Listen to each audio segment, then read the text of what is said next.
Welcome students, today we will be reviewing 6-6, placing figures in the coordinate plane, which is simply using what we know about graphing and what we've learned about quadrilaterals and parallelograms and combining it to identify shapes and figures on a coordinate plane and graph them. So let's begin. In your book, example 1 on page 343, go ahead and follow along. The problem reads, an art class creates t-shirt designs by drawing quadrilaterals and connecting their midpoints to form other quadrilaterals. Tiana claims that everyone's inner quadrilateral will be a parallelogram. Is she correct? Explain. So to figure this out, we need to actually draw a graph with a quadrilateral on it. Note that when you do that, whenever you graph a quadrilateral or any figure onto a coordinate plane, make sure that one of the vertexes at least is on the origin 0, 0, and that one of the sides of the quadrilateral, here it's OE, is on the x-axis. That'll make calculations a lot easier. Also, because we could choose whatever points we want for A, C, and E, the book chose to make them multiples of 2. That way, when we calculate our midpoints, so for instance, the midpoint of 0A is going to be t, when we calculate t, we won't have fractions. So again, this is the graph that the book chose just to make it easier. So let's go back to the problem.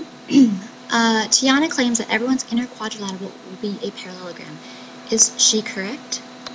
In order to figure this out, we need to prove that this inner quadrilateral TWVU is actually a parallelogram. So just to recall, the definition of a parallelogram claims that both pairs of opposite sides are parallel. So this is what we'll need to prove that TWVU satisfies. Also, just to review, the midpoint formula is when we take x1 over x2, x1 plus x2 all over 2, and y1 over y2 all over 2.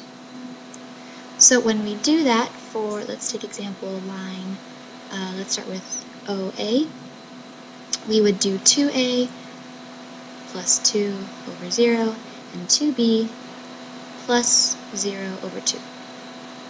Did I say that correctly? 2A plus 0 over 2 and 2B plus 0 over 2. That will give us coordinate AB.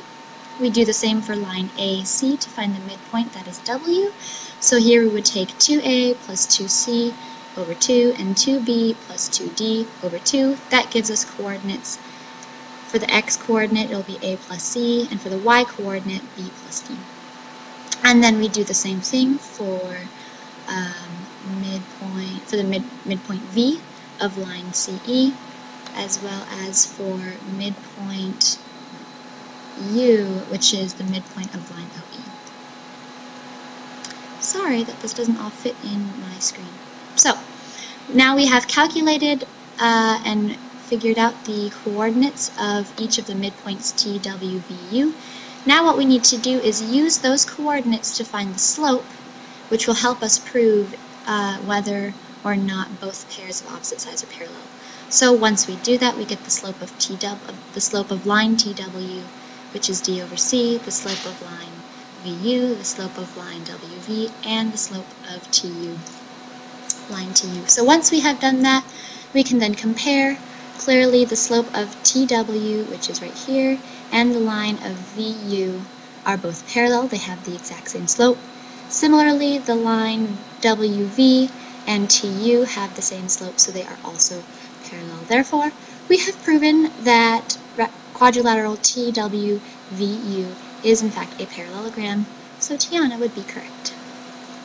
So here we've just applied again what we know about graphing, finding the midpoint, as well as the rules of quadrilaterals and specifically parallelograms to figure out whether Tiana was correct in this example.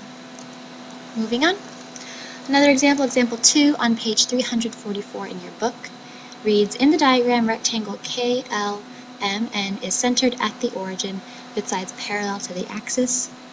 Find the missing coordinates. So here they give us point L, which is AB, and ask us to find M, N, and K.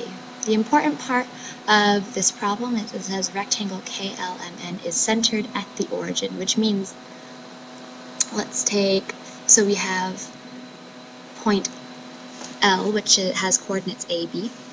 We can use that to figure out,